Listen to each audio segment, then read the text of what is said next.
안녕하세요. 오늘은 한 번에 끝나는 완전 쉬운 서양 미술사라는 컨텐츠를 가지고 한번 이야기를 해보려고 합니다. 그 전에 찍었던 서양 미술사 수업들이 너무 길고 방대하고 양이 많기 때문에 어, 그 기본적인 흐름이라든지 이런 것들을 이해하기 위해서 차례와 목차 텍스트만 가지고 오늘은 수업을 한번 진행해 보도록 하겠습니다. 자, 그러면은 그렇게 길지 않게 찍을 예정이기 때문에 재밌게 들어주셨으면 좋겠습니다. 그럼 바로 수업으로 넘어갈게요. 차례를 한번 보겠습니다. 차례를 보기 전에 일단 BC 기원전과 AD 기원후에 대해서 여러분들이 알고 있으면 그 시기별로 뭐 BC 5000년, 뭐 BC 3000년, 뭐 AD 500 이런 것들을 여러분들이 시대의 흐름을 이해할 수 있을 것 같아요. 뭐 15세기, 16세기, 뭐 17세기 이런 것들을 그 세기를 알고 있다라는 거는 그 다른 나라와의 역사적인 흐름 같은 것들도 알 수 있기 때문에 미술의 역사에서는 굉장히 중요하게 생각을 하고 있으니까 상식으로라도 알고 있으면 좋을 것 같습니다. 자, 그럼 원시 시대 미술에 대해서 한번 알아볼게요. 인류 최초의 회화였던 라스코 동굴 벽화에 그려졌던 사슴이나 들짐승, 뭐 들소, 말 이런 것들을 그렸던 걸 기억할 수가 있을 텐데 라스코, 프랑스에 있는 작은 라스코라는 마을에 어떤 6명의 어린 아이들이 최초로 발견하게 됐고, 지금은 굉장히 그 지역의 그 작은 시골 마을을 관광 명소로 만들어준 사건이기도 했습니다. 가장 연대 측정으로 있어서 가장 오래된, 지금 인류가 발견된 이후로 가장 오래된 평면회화라고 할 수가 있습니다. 그래서 그 부분에 있어서 의미를 가지고 있는 게 바로 원시시대 미술이라고 할 수가 있겠고, 최초의 조각품 여러분들 기억납니까? 조금 그 이름이 어려워서, 낯설고 어려워서 여러분들이 외우기가 좀 어려울 텐데, 빌렌도르프의 비너스, 이 작품이 머릿속에 떠오를지 모르겠어요. 굉장히 이렇게 통통한 그 여체의 모습이죠. 그래서 그 당시에 그 부족들이라든지 사람들이 가지고 있었던 어떤 신앙이라든지 생각을 알 수가 있는 게, 다산을 할 수 있는 건강한 여인의 몸이 가장 아름답다라고 해서 만든 작품이라고 할 수가 있습니다. 그래서 그 빌렌도르프의 비너스를 보면 굉장히 풍만한 그 몸, 여체의 몸이라든지 뭐 성기 같은 것들을 만들었지만 얼굴 같은 것들은 중요하지 않게 생각을 했었나 봐요. 그래서 그 당시에 중요한 그 역사적인 사료로서 입체적인 가장 오래된 조각 작품이 바로 빌렌도르프의 비너스라고 할 수가 있겠습니다. 자, 그러면 이제 두 번째 고대 미술로 넘어가겠습니다. 이집트 미술은 아는 것을 그리고 아는 것을 이렇게 완벽한 것을 만들려고 했던 미술품이 바로 이집트 미술이라고 할 수가 있겠습니다. 그 실례로 여러분들이 기억이 나실지 모르겠어요. 그 그림을 보시면 눈은 옆면을 그리기가 어렵기 때문에 정면을 그렸고, 코는 정면을 그리기가 어려우니까 옆면을 그렸어요. 몸통도 옆면을 그리면 그냥 납작한 직사각형처럼 되어 있잖아요. 그래서 몸통도 앞면을 그리고, 발 같은 경우에는 또 어떻게 그려요? 발도 정면을 그리면 좀 그리기가 어렵고 난해하기 때문에 그 사람들이 가장 인식하기 좋은 그 대상의 모습을 포착해서 그린 게 바로 이집트 미술이라고 할 수가 있겠습니다. 그리고 그리스 미술은 인간 중심이라고 써져 있는데 그 당시에 인문학이 굉장히 많이 발전을 했었죠. 그래서 뭐 철학이라든지 과학이라든지 이런 것뿐만 아니라 어떤 문학이라든지 수사학 이런 것들까지 굉장히 많은 발전이 있었지만, 예술에 있어서도 굉장히 큰 발전을 이룹니다. 미적 규범이라든지 황금 비례 이런 것들을 발견하게 되면서 인간의 가장 아름다운 모습을 표현할 수 있게 됐어요. 왜 인간의 모습을 가장 아름답게 표현하려고 했냐면, 그리스 신화에 나오는 신들의 모습을 조각으로 만들었기 때문이에요. 그냥 일반인들을 만든 게 아니고 상상 속에 가장 아름다운 우리 인간들이 경외시하고 신성시하는 신들의 모습을 만들었기 때문에, 그냥 인간의 평범한 모습을 닮은 신이 아니고 완벽한 모습을 가진 뭐 8등신의 모습을 가진 그 황금비례의 모습을 완성한 게 바로 이 캐논이라고 하는 미적 규범입니다. 그래서 이런 것들이 이제 그대로 어떤 기술적인 것들이 로마로 이어지게 되겠죠. 그래서 로마에서는 그 황제의 초상 조각 같은 것들이 만들어지게 되는데, 그리스와 차이점은 상상 속의 인물을 사실적인 모습으로 만든 것과, 그리고 로마에서는 실제 존재했었던 황제의 모습을 초상 조각으로 만든 점이 차이점이라고 할 수 있겠고, 그리고 그리스 시대의 거대 건축물들은 대부분 다 신들을 모시는 제단이었단 말이에요. 근데 로마의 건축물들은 콜로세움이라든지 뭐 공중 목욕탕, 수도교 이런 것들을 보시면 일반 그 국민들이 모두가 이용할 수 있는 실용적인 건축물들을 만드는 게 그리스 미술과 차이점이라고 할 수가 있겠습니다.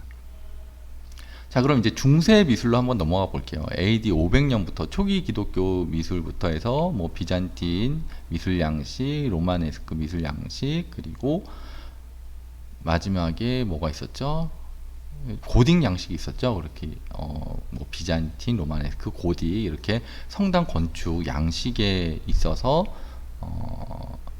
대부분 미술품들은 다 성당 건축 안에 들어가 있어요. 그렇기 때문에 성당이 하나의 거대한 예술 작품인 거죠. 그래서 그 당시에는 그 성상 파기 운동 같은 것들이 일어나고 기독교 중심이었기 때문에 실질적인 신의 모습을, 뭐 예수님의 모습을 만든다든지 그런 것보다는 그냥 상징적인 십자가 같은 것들을 우상 숭배를 할 수 있는 것들을 방지하기 위해서 그런 식으로 억압을 했다 그래요. 그래서 그리스 시대에 완성되었던 어떤 그런 인간의 완벽한 아름다움을 다시 잊어버리는 시기가 바로 중세 시대의 미술이라고 할 수가 있겠습니다. 신중심 세계관을 가지고 있었기 때문에 인간의 어떤 창조성이라든지 과학이라든지 이런 호기심 같은 것들을 억압했던 시기가 바로 이 중세 시대라고 할 수가 있겠습니다.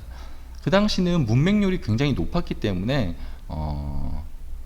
그 종교적인 그림을 많이 그렸어요. 그 그림을 어디다 그렸어요? 성당 안에 그린 거예요. 그래서 성당 안에 프레스코 벽화라든지 스테인리스 글라스 같은 그런 성경 속의 내용들을 대부분 다 벽면을 장식하는데, 성당 건축물을 장식하는데 많은 그 예술가들이 그쪽으로 모여들게 됐습니다. 그렇지만 사실적인 묘사가 아니었고 굉장히 조악하고 조금 평면적인 그림들이 많이 만들어진 시기가 바로 이 인문학의 암흑기라고 할 수 있는 중세 시대라고 할 수가 있겠습니다. 자, 그럼 이제 르네상스 미술로 한번 넘어가 볼 텐데요. 르네상스 미술은 부활을 했다라고 얘기를 합니다. 무엇이 부활을 했냐? 다시 인간성이 회복되고 그리스 시대의 어떤 그런 완벽한 아름다움들을 다시 한번 회복하는 시기가 일어난 게 바로 문예 부흥 운동, 르네상스를 이야기합니다. 15세기, 16세기.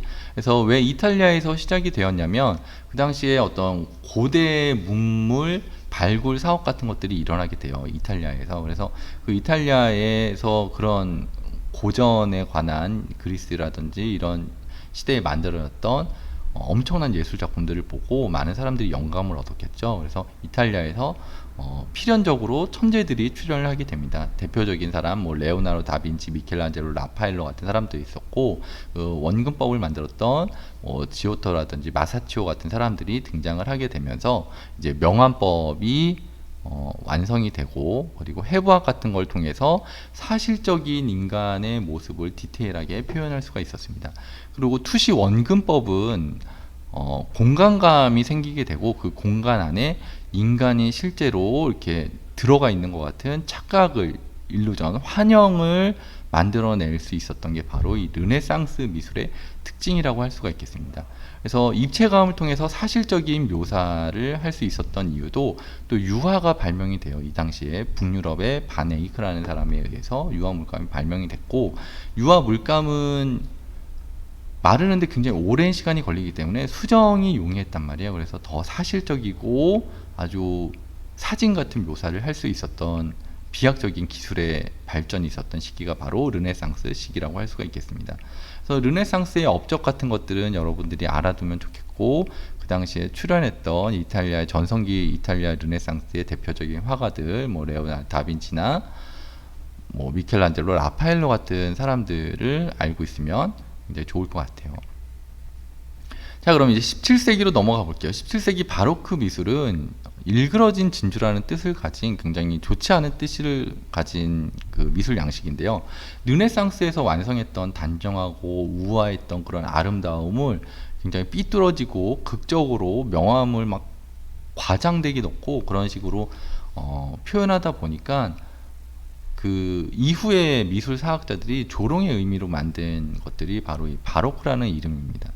그렇지만 지금 현재로서는 이 바로크 미술만의 어떤 그 창의적인 예술 활동이라든지 이런 것들에 대해서 긍정적으로 바라보는 시선도 많이 있는 것 같습니다. 장중하고 남성 경향적인 어떤 강렬한 그런 미술품을 만들었던 시기가 바로 바로크 미술이고, 18세기 로코코 미술은 그 로카이유라는 그 조개 껍데기라는 데서 이제 유래를 했는데, 공예품이라든지 장식적인 공예품을 이제 이야기할 때 이런 얘기를 많이 했다고 합니다. 그래서 절대 왕정의 프랑스의 어떤 그런 중심의 공건제였었던 그런 프랑스의 절대 왕정의 귀족 중심의 미술과 장식적인 그런 궁전을 꾸몄던 양식들을 통틀어서 로코코 미술이라고 합니다. 근데 이거는 그 지역적인 한계도 있고, 그리고 그렇게 길지 않은 역사를 가지고 있기 때문에 미술사에서는 그렇게 비중을 다루지는 않습니다.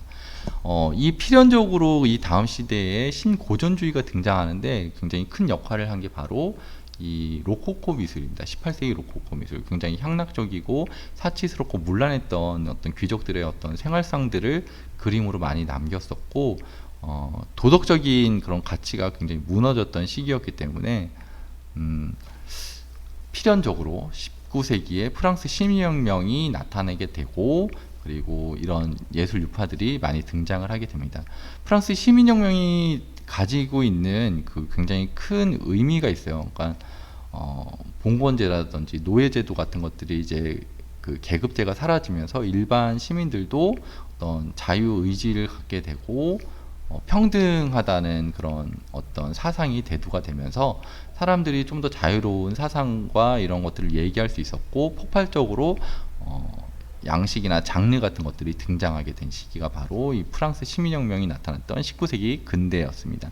그리고 영국의 산업혁명도 굉장히 큰 역사적인 의미를 가지고 있어요. 그래서 부의 축적이라든지 이런 일반인들이, 시민들이 부를 축적하게 되면서 이제 소유가 귀족들만 미술품을 소유했던 게 아니고, 이제 일반 시민들도 본인 일반 서민들이 좋아하는 그 미술 작품들을 수요가 늘어나게 되니까 화가들이 더 이상 이제 귀족들과 왕이라든지 뭐 성직자들을 위한 어떤 그런 종교적인 종속적인 예술가들이 아니고, 이제는 일반 서민들이 좋아하는 뭐 풍경화라든지 정물화 같은 그런 다양한 장르들이 등장했던 시기도 바로 이 시기라고 할 수가 있겠습니다.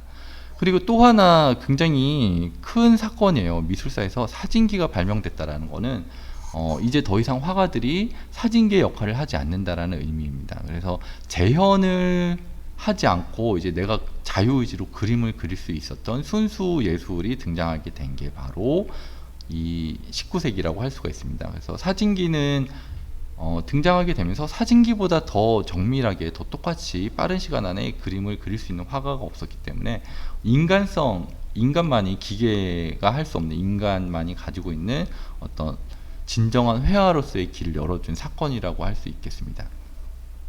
자, 그리고 또 하나의 사건은 튜브 물감인데요. 튜브 물감이 발명이 되면서 공장에서 싼 가격에 이제 튜브 물감이 발명이 되면서 이제 이 물감을 가지고 밖으로 화가들이 나가서 관찰하고 그림을 그릴 수 있었던 시기였습니다.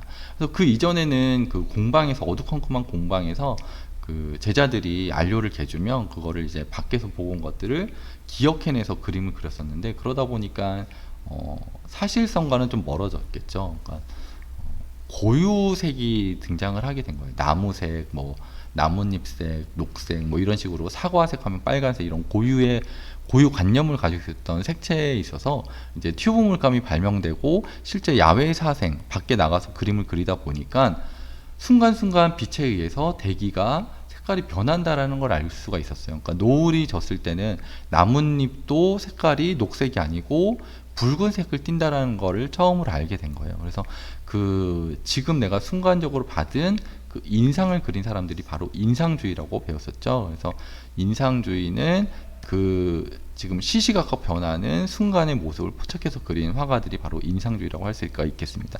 그래서 여러 가지 이런 19세기 일어났던 사건들로 인해서 더 이상 그림은 그 고유관념이라든지 종속적인 화가의 지위에서 벗어나서 화가는 이제 선구자적인 역할의 지위까지 올라가게 된 굉장히 큰 사건이 일어난 게 바로 이 19세기라고 할 수가 있겠습니다.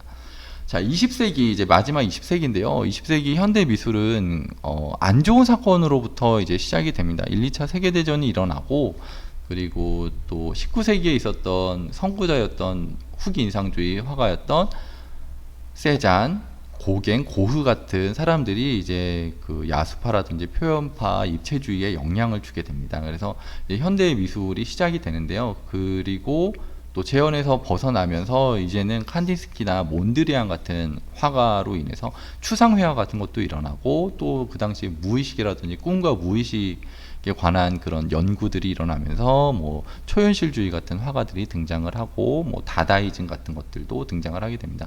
그 사건이 여러 가지 사건이 있었지만 그 1, 2차 세계대전은 그 서양 중심의 문명이었던 것들에서 많이 이제 반성하게 되는 계기를 가져온 게 바로 1, 2차 세계대전입니다.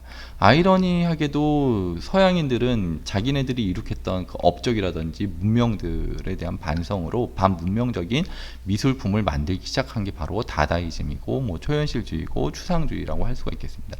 아방가르드적인 여러 가지 예술품들이 등장을 하게 되면서 그 서구가 이룩했던 가장 합리적이고 아주 멋진 그런 모더니즘적인 사고에서 벗어나게 해준 게 바로 이제 포스트 모더니즘인데요. 이제 제3세계에 대해서 인정을 하게 됐고 여성 중심이라든지 어떤 소규모 개인 뭐 집단이 아니고 개인을 바라보게 된다든지 이런 여러 가지 기존의 전통과 문명과 합리성에서 벗어난 여러 가지 시도들이 일어난 게 바로 20세기 현대 미술이라고 할 수가 있겠습니다. 자, 오늘 짧게 이렇게 차례만 봤는데 차례만 봐도 그렇게 짧지가 않았네요. 우리 다음 시간에는 요 지금 텍스트만 봐서 잘 이해가 안 되시는 분들을 위해서 그림을 가지고 또 짧게 한번 이야기 줄거리를 한번 이어가는 시간을 갖도록 하겠습니다. 최대한 짧게 하려고 좀 말이 좀 빨랐는데요. 오늘 수업 재밌었는지 모르겠네요. 저는 최대한 제가 핵심어를 가지고 그 당시에 있었던 그 시기별 흐름들을 정리하는 데 여러분들이 도움을 받았으면 합니다. 대체로 이 수업을 들으시는 분들은 뭐 교양으로 들으시는 분들도 있겠지만 혹시나 미술 임용고시를 준비하시는 분들, 서양 미술사를 처음 접하시는 분들, 서양 미술에 관심은 있지만 너무 양이 방대하기 때문에 좀 이해하기 어려웠다라는 분들을 위해서 흐름을 이해할 수 있는 흐름도를 만든 거라고 생각을 해주시면 감사하겠습니다. 오늘 수업 들어주셔서 감사합니다. 우리 다음 시간에는 더 재밌고 유익한 시간으로 만날 수 있었으면 좋겠습니다. 감사합니다.